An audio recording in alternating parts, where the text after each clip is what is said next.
Bruce Hamel, who killed an elderly woman in 1977 by reason of insanity, and he was later committed to a maximum security psychiatric hospital in Ontario for treatment.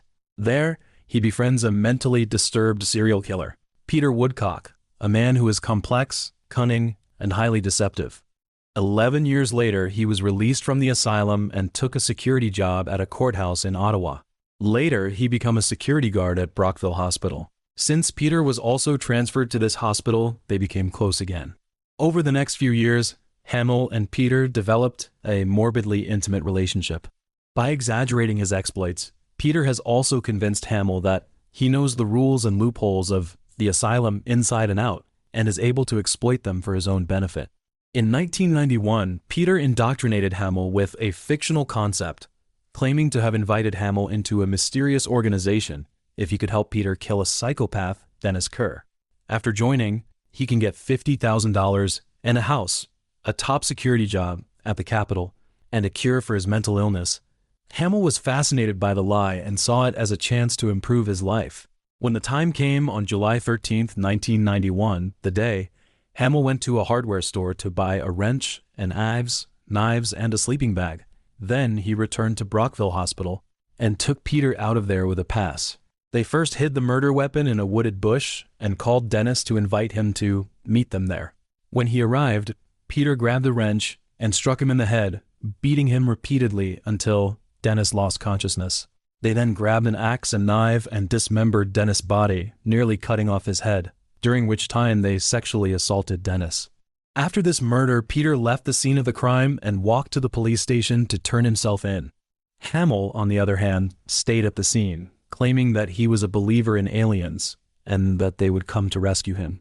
In the end, he was arrested by the police after he passed out from an overdose of sleeping pills. Peter is extremely dangerous, psychologically twisted, and highly deceptive and manipulative. He spent almost his entire life in a mental institution, and the press has commented that he is a serial killer who will never be cured.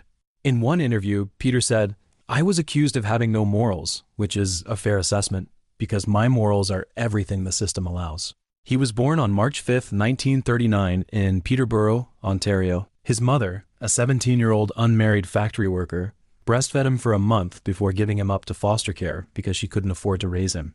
When Peter was a baby, he was constantly sent to different foster homes because he was unable to develop a close bond with his adoptive parents. At 1 year old, Peter became afraid of anyone approaching him and spoke incoherently, like a strange whimper. During this time, Peter was also physically abused by a family of foster parents to the point of near death, for which he was also treated for a neck injury. At 3 years old, Peter was adopted by Frank and Susan Maynard, who lived in Toronto. They are a middle-class couple with a son, and Susan is a strong woman who develops a strong attachment to the maladjusted child and provides him with a substantial and stable living environment. However, Peter still exhibits a withdrawn personality and screams at the top of his lungs when he comes into contact with strangers. At 5-year-old, Peter remained socially maladjusted and was the target of peer bullying. Concerned about his emotional state, Frank and Susan would regularly take Peter to Children's Hospital, where Peter received extensive therapy. At 6-year-old, Peter was sent to a private school, but he still wouldn't make friends or talk to anyone, and he spent a lot of time alone. At the time, the Children's Aid Society described Peter was small and thin and a neat appearance, with bright and clear eyes. When interacting with others, his facial expressions would become worried, and sometimes his eyes would widen. While walking, he moved quickly and hurried forward. When talking with us, he attributed his reluctance to interact with others to extreme nervousness that forced him to withdraw. In some aspects, Peter had almost no self-control, openly displaying his thoughts. Additionally, he had deep affection for his adoptive mother. Though he expressed resentment toward other children, he never physically harmed anyone under our observation. Sometimes he played with younger children, but around peers, he became nervous, always rejecting and misinterpreting their ideas. As an adolescent, Peter's violent fantasies emerge, and when a social worker walks with him at the National Exposition in Canada, he mumbles, "I wish bombs would fall on the exhibit and kill all the kids." Peter was later sent to a school for emotionally disturbed children and acted upon his strong sexual urges towards other children. This was because, he said, he had consensual sex with a 12-year-old girl when he was 13 years old.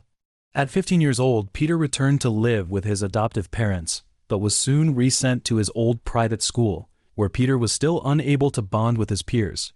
At 16 years old, he left private school again and was sent to a public high school, where neighborhood kids recognized the loner and resumed bullying. Peter's most prized possession was a red and white bicycle, which he rode to satisfy his urge for constant wandering, sometimes to the other side of town, even in the cold of winter. In addition, while riding his bike, Peter would fantasize that he was leading a bike gang of 500 withdrawn boys, and his foster parents were aware of this fantasy and wanderlust, but they didn't know that Peter had begun to travel around Toronto's neighborhoods on his bike and sexually abuse children. On September 15, 1956, while riding his bicycle on the grounds of the exhibition hall, 17-year-old Peter encountered 7-year-old Wayne Millett. He then lured Millett out of sight of the others and strangled him. In the early morning hours of September 16th, Millett's body was found with his face pressed into the dirt, 2 bite marks on his body, one on his calf and the other on his buttocks, his clothes in disarray, with signs of undressing, but there was no evidence of sexual assault and no DNA evidence. Toronto police then arrested and interrogated a boy named Ron Moffat, who claimed he was at a movie theater at the time of the murders and had witnesses who could testify to it, but he was charged with the crime and sentenced to detention anyway. On October 6, 1956, Peter was riding his bicycle when he saw 9-year-old Gary Morris. He then rode his bicycle and took the boy to a nearby beach, where Peter choked Morris and beat him repeatedly. The coroner later confirmed that Morris died of a ruptured liver caused by a beating, and like Millett, Morris' body was found with bite marks on his throat, disheveled clothing, and signs of undressing, but no evidence of sexual assault. On January 19, 1957, Peter was riding his bicycle when he approached 4-year-old Carol Voice and offered her a ride. Then he took her under an overpass and murdered her.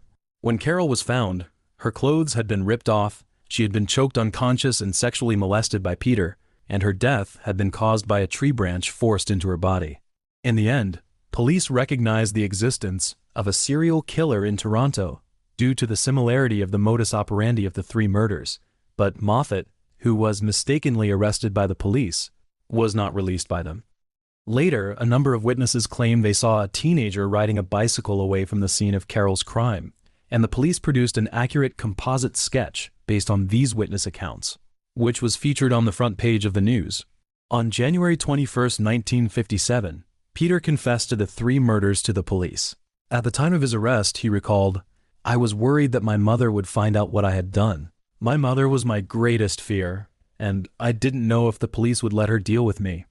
After the conviction, Peter was called as a witness for Moffat's defense, and then the police's false murder charge was invalidated by a judge, and Moffat was released. Peter was charged only with Carol's murder. He was found not guilty by reason of insanity on April 11th after a 4-day trial, and he was sent to the Waypoint Center for Mental Health Care, Ontario's highest security facility. Here, Peter was diagnosed as a psychopath. During that time, he underwent various forms of psychiatric treatment, including LSD therapy, which was popularized in the 1960s. He also took other mind-destroying drugs, such as scopolamine, sodium amytal, mescaline, and dexedrine. Moreover, Peter underwent a personality-destructive therapy called 100-Day Hate. It destroys the existing personality structure and defense mechanisms of the mentally ill patients through extreme emotional challenges and psychological confrontations.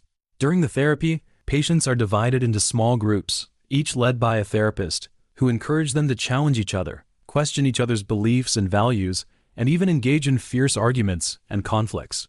However, these therapeutic modalities do nothing for Peter and make him more psychopathic, which provokes him to commit his 4th murder. On March 5, 2010, Peter passed away from natural causes on his 71st birthday.